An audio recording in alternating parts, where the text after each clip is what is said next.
Portland Street Response is a group of mobile mental health teams in Portland. They were created to keep police from responding to calls where they just were not needed. It has been wildly successful. But now there's a new challenge. The word is out and they cannot keep up with all the calls for help. Blair Best has our story.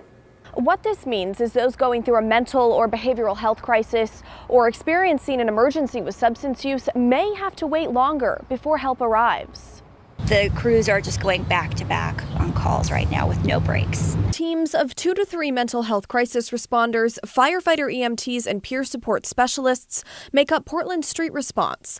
They respond to nonviolent mental health, substance use, and general welfare calls that come into Portland's 911 call center.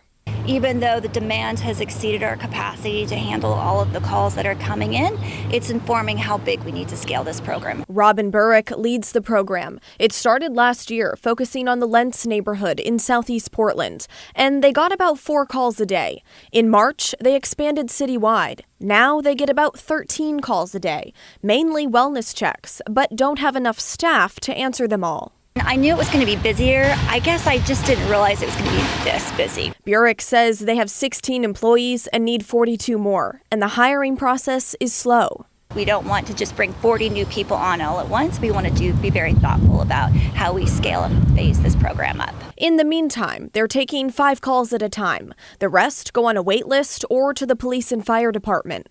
So we have calls waiting for us to get to them, and we don't want those calls to sit there for hours on end because probably by the time that we get there, they're going to be gone. Something that happens often. With a roughly 13-minute response time, about 40% of the calls, they arrive to the location, but the person in crisis is no longer there.